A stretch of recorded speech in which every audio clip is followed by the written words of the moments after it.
स्वागत है आपका न्यूज 11 भारत में। आपके साथ मैं हूं शारिफ इब्राहिम।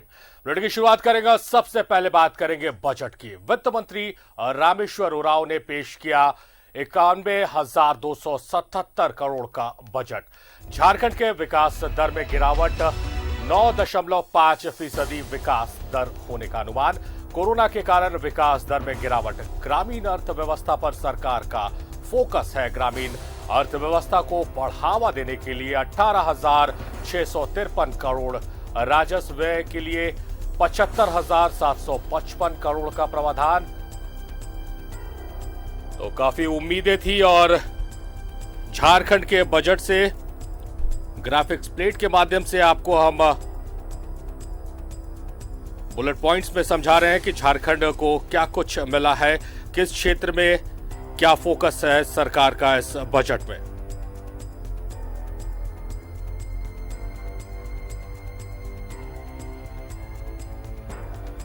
एससी एसटी के छात्रों को बेहतर शिक्षा पर फोकस वाला है बजट। किसानों की कृषि ऋण माफी योजना के लिए 1,200 करोड़।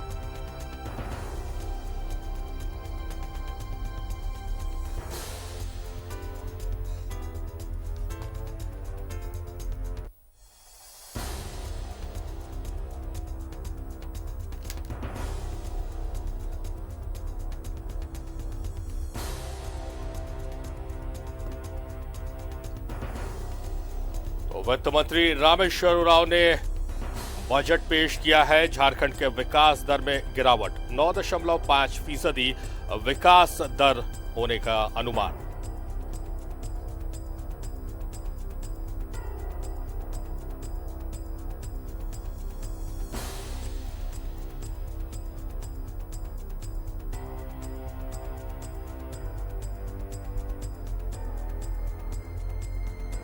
कोरोना के कारण विकास दर में गिरावट आई है।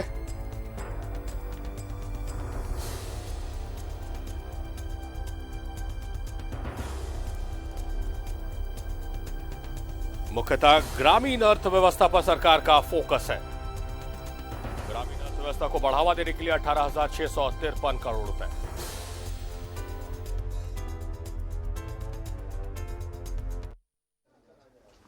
.01 अगर पढ़ रहे हो, गलत पढ़ रहे हो तो माफ कर दीजिएगा, क्योंकि ऐसा लिखा हुआ है कि हम लोगों को तो लाख में पढ़ने का आदत है, यहाँ एक दफे कर देते हैं लोग। पूंजीगत व्यय 15,521.99 करोड़ रुपए का। खासियत ये है कि कैपिटल एक्सपेंडिचर, पूंजीगत व्यय इस बार बढ़ाए हम लोग। समझना ये है कि अगर हम सामान्य चीज़ों पर खर्च करेंगे तो ठीक है, हमारा काम चलेगा, लेकिन जब तक हम कैपिटल एक्सपेंडिचर नहीं करेंगे तब उससे राज्य का राजस्व नहीं बढ़ पाएगा।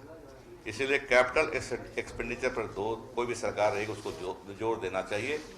हमारी सरकार, हेमंत जी के नेतृत्व में चलने वाली सरकार ने कैपिटल एक्सपेंडिचर को बढ़ाया है, ये समझना है पहले। दूसरा है वित्तीय वर्ष 21-22 के लिए स्थापना व्यय में 37,943 करोड़ रुपए राज्य स्कीम राज्यांश में 37,809.09 करोड़ रुपए। केंद्रीय सेक्टर स्कीम में 4,081.34 करोड़ रुपए तथा केंद्र प्रायोजित स्कीम केंद्रांश में 12,284.23 करोड़ रुपए, यानी कुल 91,277 करोड़ रुपए की आय व्यय विवरणी तैयार की गई है। दूसरा इसका साइलेंट फीचर है।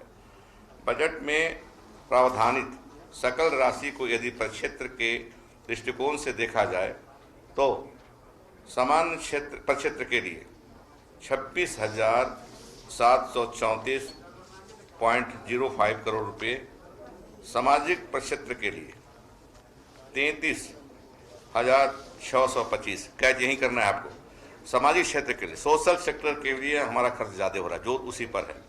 आप लोग पूछते थे कभी कि किस पर ज़्यादा आपका जोर रहेगा, एम्फेसिस किस पर रहेगा। मैं बराबर कहता था कि सोशल सेक्टर में रहेगा तो देख लीजिए आंकड़ा से 33,625.72 करोड़ रुपए तथा आर्थिक प्रक्षेत्र के लिए 30,917.23 करोड़ रुपए उपबंधित किए गए हैं। वित्तीय वर्ष 21-22 में राज्य को अपने कर राजस्व से करीब टैक्स से रेवेन्यू जो होगा हमको वो करीब होगा 23,265.42 करोड़ तथा नॉन टैक्स से राजस्व जो होगा वो होगा 13,500 करोड़। केंद्रीय सहायता सेंट्रल असिस्टेंस जो होता है वो है 17,891.48 करोड़। केंद्रीय तो 91,277 करोड़ रुपए का बजट पेश किया गया है और ग्रामीण अर्थव्यवस्था पर सरकार का फोकस नजर आ रहा है। किसानों के लिए कई सौगात लेकर आई है सरकार। कर्ज माफी की अगर बात करें या योजनाओं की बात करें, किसानों को सशक्त करने की बात करें, इन तमाम चीजों को देखा जा रहा है बजट में। ओवरऑल बजट कैसे रहा, इस चीज को समझने के लिए हमारे साथ दो खास मेहमान स्टूडियोज में मौजूद है। हमारे साथ सोनी मेहता है जो चेंबर को रिप्रेजेंट कर रही है और धीरज पाठक है जो कि इकोनॉमिस्ट है। पहले हम सोनी मेहता के पास चलते हैं। सोनी जी, बहुत सारी उम्मीदें थी, केंद्र का बजट आया, देश का बजट आया और उसमें उन उम्मीदों पर खरा नहीं उतर पाया। आम जनता की जो उम्मीदें थी, जो व्यवसायी वर्ग की उम्मीदें थी, उम्मीदें फिर लगी झारखंड के बजट से। अब तक जो जानकारी आ रही है उसको देखकर क्या आप लोगों का रिएक्शन है इसको लेकर? देखिए, बजट में बहुत सारी चीजें नहीं हैं जो कि होनी चाहिए थी। कुछ अच्छी बातें हैं जरूर, लेकिन बजट को लेकर ऐसा कुछ भी नहीं लग रहा है कि बाजार झूम जाए या बहुत ज्यादा हमारा ग्रोथ रेट बढ़ जाए। ऐसा कुछ भी नहीं है बजट को लेके। और जहां तक सवाल है इस बजट का, इसके अंदर बहुत सारी चीजें छूट गई हैं। पर्यटन एक ऐसा उद्योग है जिसके ऊपर की एक स्पेसिफिक बजट होना चाहिए था। आपको पता है कि झारखंड एक भरपूर है पर्यटन स्थलों से। अगर आप मलूटी मंदिर से नेतरहाट तक आए तो कोई भी ऐसा जिला नहीं है जिसमें कि आपके पास में 10 ऐसे स्थल ना हो जिसको कि आप अच्छे से उसको का इंफ्रास्ट्रक्चर डेवलपमेंट करके आप रेवेन्यू जनरेट करने की सोच सकते हैं। लेकिन ऐसा कुछ भी नहीं है। मैं तो पिछले 20 साल, आज 21 साल का झारखंड हो गया। मैं इतने दिनों से, और मैं चूंकि इसी व्यवसाय से हूं इसलिए इस दर्द को बहुत अच्छी तरह समझ सकती हूं कि आज के दिन इतना बड़ा उद्योग है, अगर एक पर्यटन पे ध्यान दे जाए तो शायद ये बजट जो आप घाटे का बजट भी दिखाते हैं शायद कुछ कम हो सके। तो सरकार को इंफ्रास्ट्रक्चर डेवलपमेंट पे ध्यान देना चाहिए। आज के दिन अगर इंफ्रास्ट्रक्चर बनता है तो उसमें सारा कुछ इन्वॉल्व हो जाएगा, बहुत सारे लोग इन्वॉल्व होंगे जिनको की फायदा होगा उससे, चाहे वो लोहे वाले लोग हों, सीमेंट वाले, अगर चाहे मजदूर हों, हर तरीके से फायदा होगा। लेकिन इन सब चीजों पे मुझे नहीं लगता। ठीक है, रोड बनाना ये तो सतत प्रतिक्रिया है, ये तो चलती रहेगी। रोड बनाना, रोड मरम्मत करना, ये बजट में प्रावधान तो रहना ही पड़ेगा। लेकिन ये कोई बहुत बड़ी बात नहीं है। ये तो वैसे भी, जैसा कि सरकार दावा कर रही थी कि जो बजट आएगा उसका इंतजार सभी वर्ग कर रहे हैं और सभी वर्गों के लिए सरकार ने सोच रखा है, तो वैसी चीजें नहीं देखने को मिल रही। नहीं, वैसा कुछ भी नहीं है। ठीक है, महिलाओं के हेल्थ पे ध्यान दिया है ओवरऑल अगर देखा जाए तो। बच्चों के पढ़ाई के लिए वैसे क्षेत्र के छात्र जो कि शायद अपने पैसे से कभी विदेश न जा सके, एक बहुत अच्छी चीज है कि उन्होंने उनके लिए विदेश जाके पढ़ने का प्रावधान किया है मेधावी छात्रों को। ये भी बहुत अच्छी चीज है। इसके अलावा कुछ 30,000 या कुछ घर बनेंगे। ठीक है, मोदी जी का भी सपना है कि 2022 तक हर एक भारतीय को अपना घर हो, तो उसमें हमारे भी सरकार का, राज्य सरकार का योगदान होगा। तो ये भी एक बहुत अच्छी बात है। लेकिन ओवरऑल मैं निराश हूं क्योंकि मेरा पर्यटन क्षेत्र जिसके लिए मैं इस शहर में जानी जाती हूँ, उसी का कोई विकास ना हो तो ये दुख की बात है। ज़ाहिर तौर पर सभी की अपेक्षाएं थी और अपेक्षाएं जब पूरी नहीं होती है तो इस तरह के बयान आना भी लाजमी है। और धीरज पाठक जी का रुख करेंगे क्योंकि मुझे लगता है कि जो बजट है उसे अगर सही तरीके से कोई एनालाइज करके समझा सकता है, सभी वर्गों को एड्रेस कर सकता है, तो वो इकोनॉमिस्ट है। धीरज जी, आपसे जानना और समझना चाहेंगे कि बजट को जो मैं पढ़ रहा था तो उसमें जो नजरें रुक रही थी कि किसानों के लिए सरकार ने बहुत सारी योजनाएं लाई हैं, चाहे वो सिंचाई योजना की बात की जाए, डेयरी की शुरुआत की बात की जाए या कर्ज माफी की बात की जाए, उस पर आंखें रुक रही थी। मगर उसके बाद जब नीचे बढ़ रही है आंखें तो कोई ऐसा पॉइंट नहीं दिख रहा है जिस पर आंखें टिक जाए। ओवरऑल किस रूप में आप देखते हैं जो वर्ग है, जो हम लगातार जिक्र कर रहे हैं कि हर वर्ग ने उम्मीद लगाई थी, कहाँ जाकर उम्मीदें रुक रही हैं? जी हाँ, बिल्कुल। हमारे जो है मुख्यमंत्री जी ने भी सुबह सुबह कहा कि जो है बजट में सभी वर्गों का ख्याल रखा जाएगा। गांव, गरीब, किसान, मजदूर, युवा, सभी लोग इससे लाभान्वित होंगे। लेकिन सभी लोगों के लिए बैलेंस्ड नहीं रहा। कहीं पे कुछ सेक्टर्स में अधिक प्रावधान किया गया है, बाकी बहुत सारे सेक्टर्स हैं जहां पे और हो सकता था, लेकिन उसे शायद छोड़ दिया गया इस बार। तो जैसे डेयरी फार्मर्स के लिए अच्छे प्रावधान दिख रहे हैं। 1200 करोड़ रुपए किसानों के ऋण माफी के लिए दिए गए हैं। हालांकि ये बहुत ज्यादा नहीं है, लेकिन ठीक है, दिए गए हैं। किसान सर्विस सेंटर की शुरुआत होगी जहां किसानों का प्रशिक्षण किया जाएगा। पहले से भी स्कीम्स चल रही है जिसमें किसानों को प्रशिक्षित किया जाता है। सोलर के थ्रू जो है डीप बोरिंग इरिगेशन प्रोजेक्ट के लिए जो है 45.83 करोड़ का प्रावधान है, लेकिन अपने राज्य में सोलर प्रोडक्शन और उसका धीरज जी, आपको रोकेंगे, आपके पास वापस लौटेंगे। बजट के बाद मुख्यमंत्री हेमंत सोरेन से खास बातचीत की है सहयोगी विपिन उपाध्याय ने, आपको वो पहले दिखाते हैं।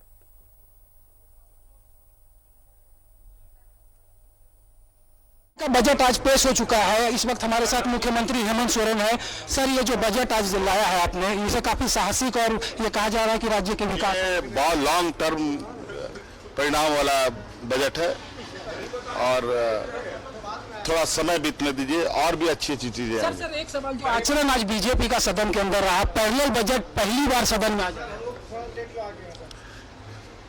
अब देखिए, भारतीय जनता पार्टी कितने रोड़े अटकाती है, क्यों काम ना सत्ता में रहे तब इन लोगों ने काम किया, ना विपक्ष में रह करके दूसरे को काम करने देते हैं। इनका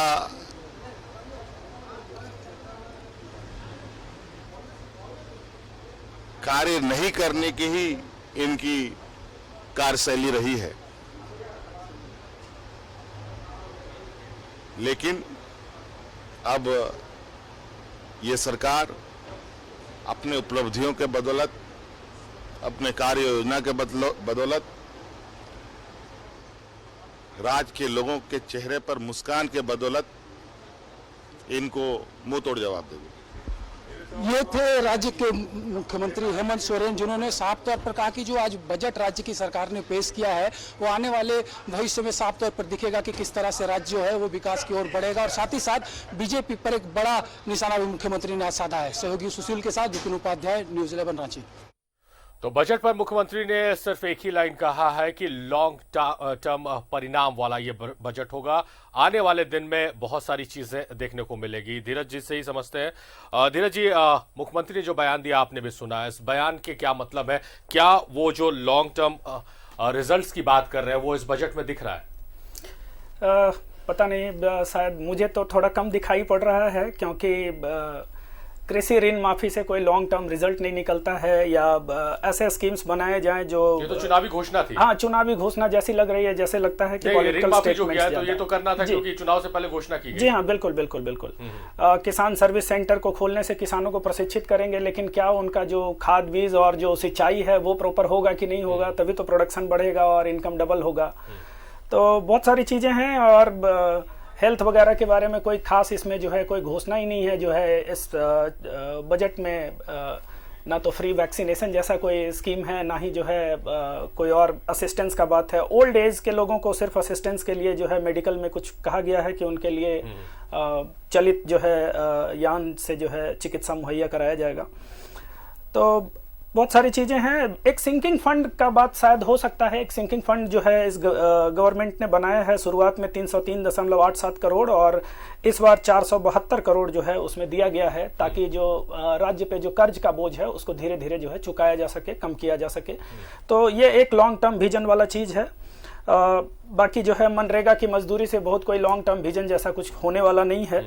और एनिमल हस्बेंड्री में जैसे जोड़ा बैल योजना या गो मुक्ति धाम का जो स्कीम्स है, ये सब एक है स्कीम है जो वेलफेयर स्टाइल की स्कीम है, और इससे बहुत लॉन्ग टर्म जैसी चीज़ें नहीं दिख रही है।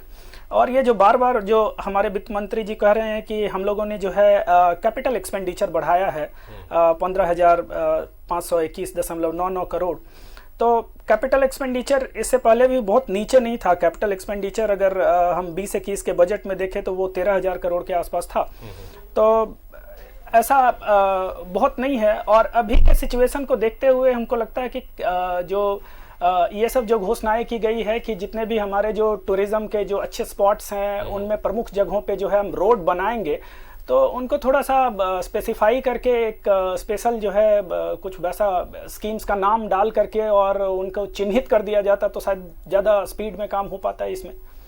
पर एक चीज जो सड़क की आपने बात कही, तो रांची में जो रिंग रोड बना उसके सारे लोग गंवा के क्या फायदा उससे पहुंच रहा है। गिरिडीह, धनबाद और देवघर में रिंग रोड बनाने का प्रावधान आया, तो ये काफी फायदेमंद होगा पर्यटन के लिहाज से भी और व्यापार के लिहाज से भी। जी बिल्कुल होगा। सड़क हमेशा ही फायदेमंद होता है और जहां भी बन जाए फायदेमंद ही होगा। लेकिन जो पर्यटन स्थल होते हैं वो थोड़े थोड़े जो है दूर के इलाकों में होते हैं और रिंग रोड उनसे काफ़ी दूर होता है, तो कनेक्टिंग रोड्स भी कैसे बनाए जाएंगे, उनके जो ब्रिजेस होंगे वो सब कैसे बनेंगे, इन सब के बारे में भी कुछ खास स्कीम होना चाहिए था, जो मुझे लगता है कि नहीं बताया गया। सोनी जी, एक जो समस्या है आप सारे लोग उससे दो चार हो रहे होंगे, जिस तरह से केंद्र सरकार लगातार पेट्रोलियम पदार्थों के रेट बढ़ रहे हैं और रसोई गैस के रेट बढ़ रहे हैं। आप गृहिणी भी हैं, व्यवसायी भी हैं, दोनों ही समस्या से आप दो चार हो रही थी।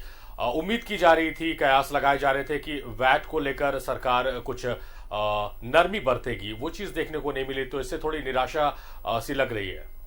बिल्कुल हम निराश हैं। देखिए, जो भी एक पेट्रोलियम प्रोडक्ट का, चाहे वो गैस हो चाहे वो पेट्रोल डीजल हो, एक सरकार का भी एक टैक्स होता है।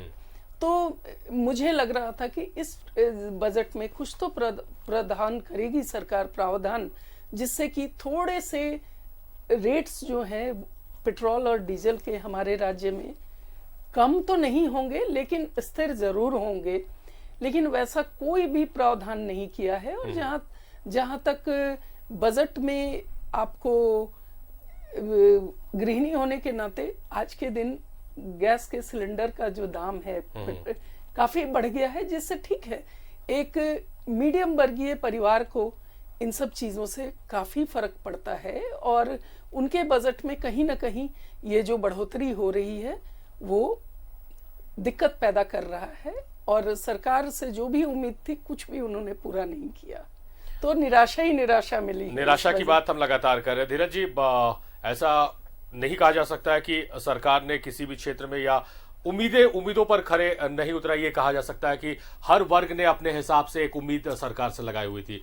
अगर पॉजिटिव पॉइंट को देखा जाए कि किस क्षेत्र में काम किया और उसका क्या रिजल्ट होगा आने वाले समय में, जैसे किसानों को सशक्त करने के लिए सरकार ने ज्यादा फोकस ग्रामीण अर्थव्यवस्था को सुदृढ़ करने के लिए, मजबूत करने के लिए फोकस सरकार का दिख रहा है। तो लॉन्ग टर्म जो मुख्यमंत्री ने अभी कहा, शायद इसको ध्यान में रखते हुए कहा है, और क्या फायदे इसके पहुंचेंगे डाउन द लाइन अगर हम देखें कि जब सरकार पूर्ण बहुमत की सरकार है 5 साल अपना कंप्लीट करती, तो किस तरह से उस क्षेत्र में बदलाव आएंगे?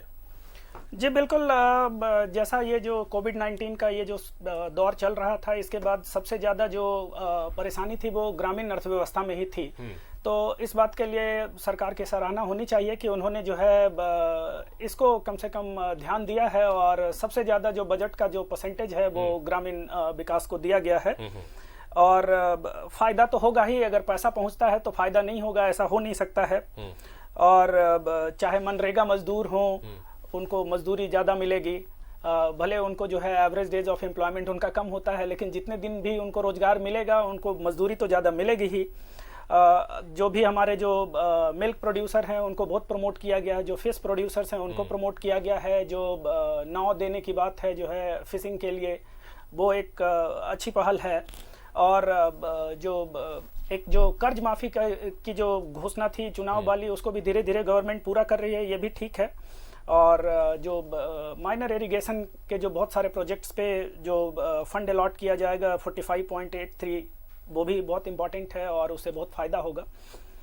इसी तरह से जो Jharkhand state horticulture promotion society है उसको भी 10 करोड़ दिया गया है कुछ और काम करने के लिए। हॉर्टिकल्चर अपने राज्य में अच्छा काम कर रही है। तो ये सब बहुत सारे पॉजिटिव पॉइंट्स हैं। एक जो और बढ़िया पॉजिटिव पॉइंट है वो ये कि अभी जो है किसानों का आंदोलन भी चल रहा है और अपने राज्य की सरकार ने कोशिश किया है कि किसानों का जो बहुत ही प्रमुख मांग है कि उनके जो फसल के जो उचित दाम हो वो बने, उसके लिए गवर्नमेंट ने एक कॉन्सेप्ट लाया है कि जैसे चैम्बर ऑफ इंडस्ट्री होता है उसी तरह से फार्मर्स के लिए एक चैम्बर बनाया जाए और चैम्बर का टारगेट होगा कि कुल 61 ग्रुप्स बनाए और इसके लिए 7 करोड़ रुपीस अलॉट किया गया है इसमें। तो ये एक बहुत ही अच्छा चीज़ है। इसका लॉन्ग टर्म में भी फायदा हो सकता है और मिलेगा फायदा।